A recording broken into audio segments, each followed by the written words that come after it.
My name is Heather Feather. I am the owner of Rare Bird Medicine, and today's topic is The Darkest Hours. Darkest Hours is a phenomenal album by Fox and the Bird. If you just want to go check that out, I highly recommend it. Fun to sing along to.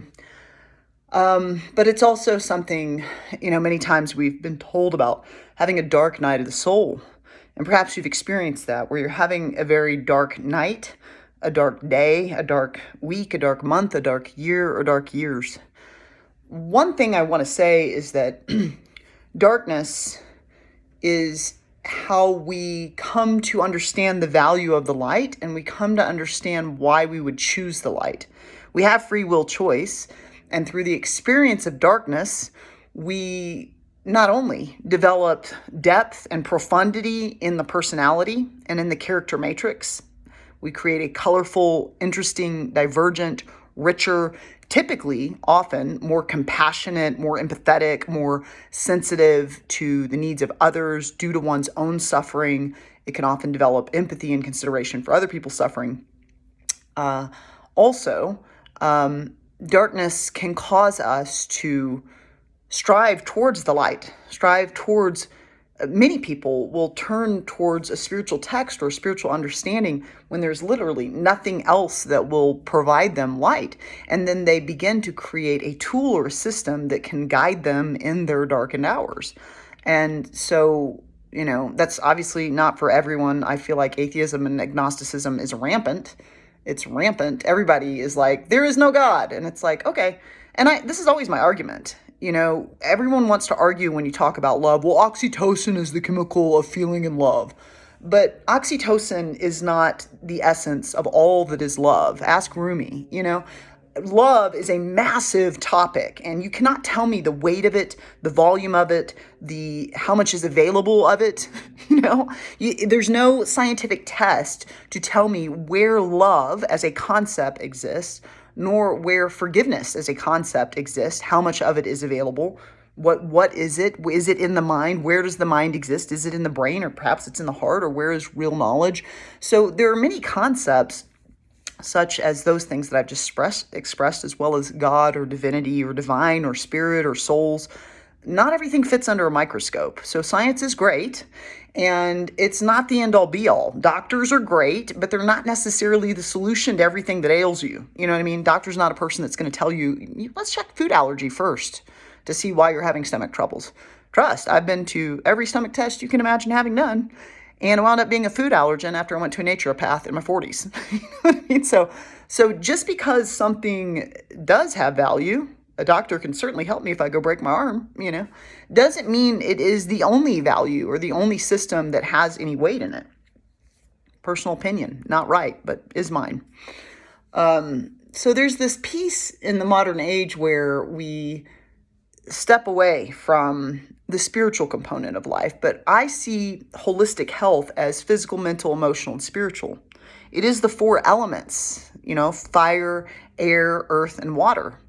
And so you are a body, and you do have a physical body. And so when we're having a dark hour, Heather Feather had one yesterday. I was having a very dark day. And this happens to me sometimes where my life feels purposeless. I do have a mission. It is a large mission. I'm focused on it every single day of my life. And that's cool. And, likely I will manifest that. It is my destiny. It is written, the Akashic Record says. And I'll have a mystical school one day that is brick and mortar. And although I have that purpose, I have that drive, to me, intimacy is what causes a life to be truly purposeful and meaningful. And I have me and I have my cat, and mostly I hermitize in my house.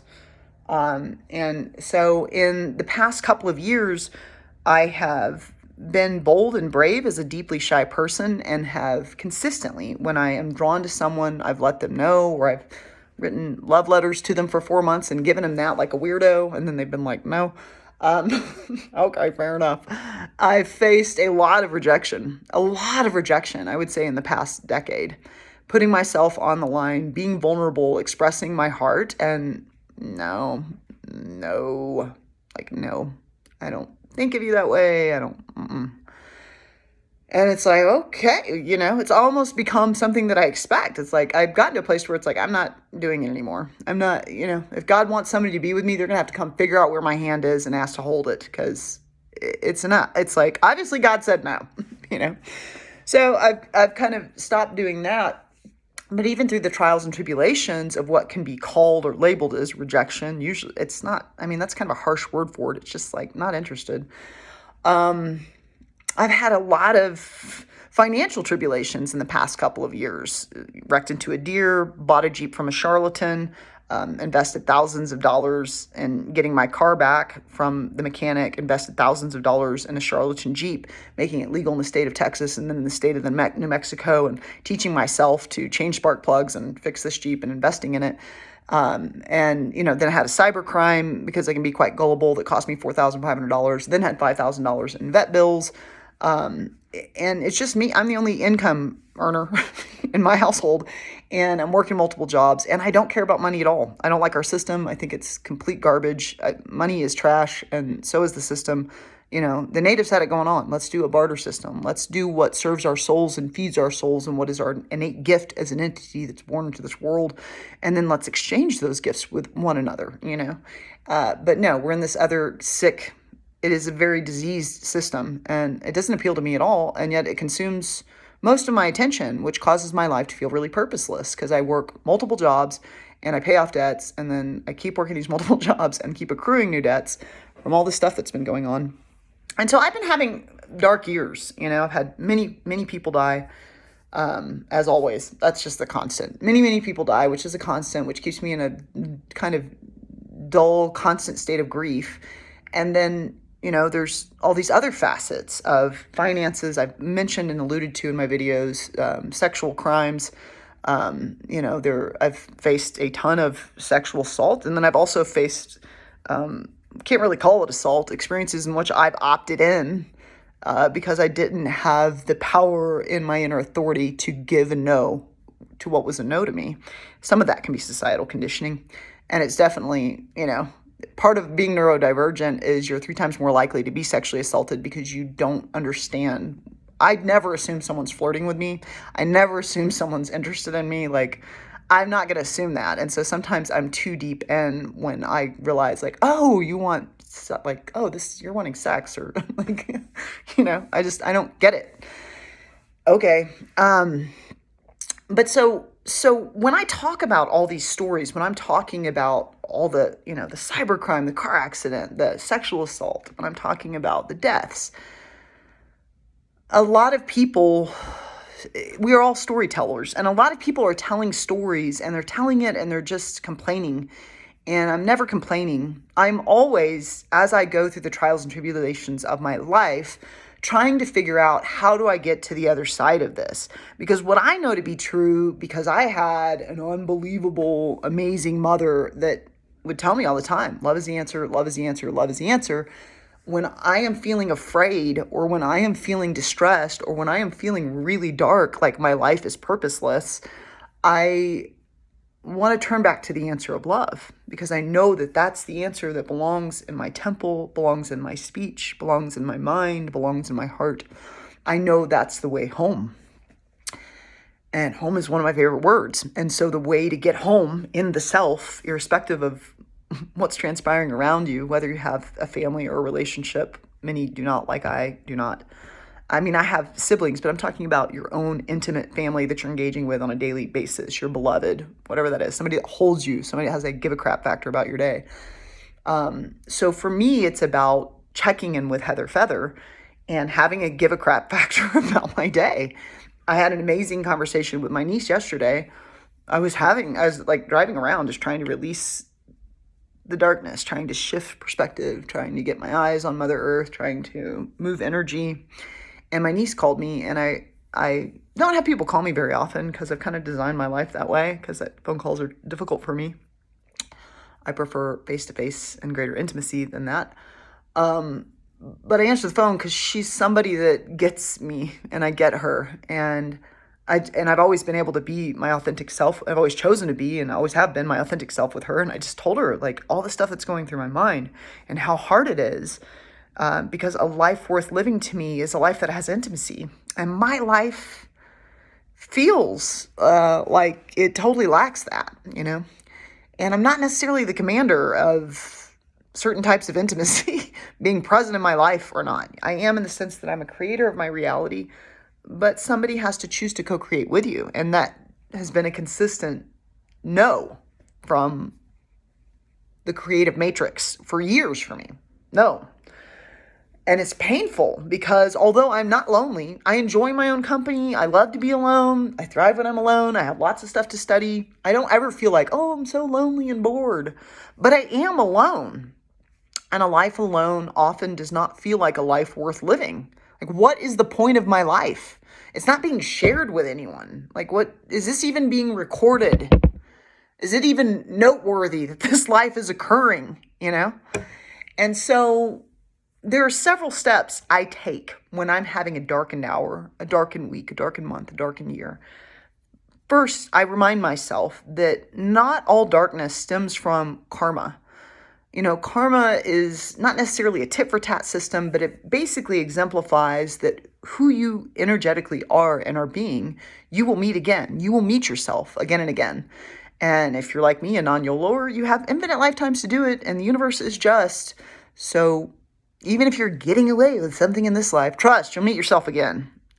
And you may have, your next life may be very dark, and you may suffer much because of the ill choices you're making in who you're being to the world and to yourself. And so choose well, right?